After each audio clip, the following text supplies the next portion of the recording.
Hello mouses! Well, today we've only got 2 items on the agenda because I want to really talk in depth about one of them, and I don't want this video to be too long because I know I don't watch long YouTube videos unless I'm really interested in the topic. So let's get straight to it.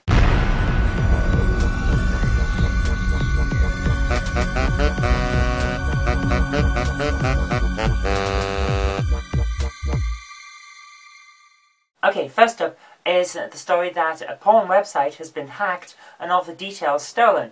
And I just find this really funny. I don't know why, but it's just the idea that someone out there knows that you've been watching porn. One thing I have to say is, why do people still subscribe to porn websites?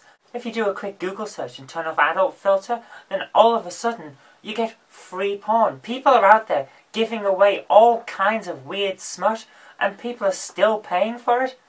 That's like saying, oh, I don't want this free yogurt on the shelf in the supermarket, I'll have this expensive one instead. People just don't make sense in my head, what can I say? And I wonder what these hackers are going to do with all of this information that they've got now, because I know that lots and lots of credit cards are on the black market. You can buy hundreds and thousands of them for fairly cheap, because there's so many out there that criminals really don't know what to do with them anymore. So I'm at a loss as to why they would bother doing this.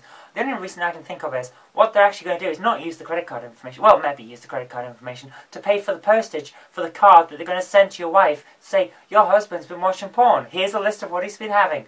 Have fun. Just that would do it for me. So, yeah, I feel sympathy for the people who've just had all their credit card details stolen, but at the same time, it's like, dude, you're paying for porn when you didn't have to. That's just wrong. Next up is the serious thing. So we've got the fun out of the way. Let's speak serious now. There is a guy at the moment who is going to the High Court looking for a legal injunction that prevents his doctors from being tried for murder when they kill him. It's another assisted suicide case. We've had a fair few of them in Britain for a while now, because the law as it stands will prosecute any doctor who helps someone die. And to a certain extent, I can fully understand where they're coming from this. There are lots of people out there who can't help themselves, who can't speak for themselves, and who are at great risk of being killed by family members who don't want to look after them. I understand that, but at the same time, some people can go to the court and say, I want to die, and they can't help them. And the courts will say, well, you have to do it yourself. And they'll say, well, I can't. And the courts say, I'm sorry, our hands are tied. There needs to be some middle ground here. There needs to be a way for those who actually want to be able to die to be able to do that and to have assistance where necessary. Because when it comes to the end, sometimes you can't do it yourself. And that's wrong.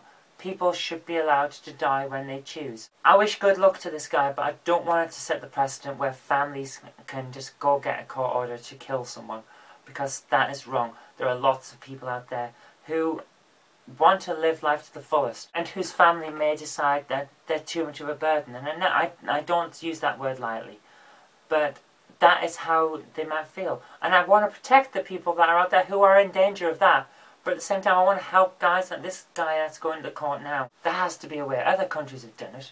So let's sort this out, because the last thing we need is more and more of these cases where people's hopes get built up that perhaps there's an end in sight, and then the courts say, I'm sorry, our hands are tied. And that's all I have time for today. So thank you for watching. I've been Kirk-Robinson. You've been watching a video, and I'll see you tomorrow.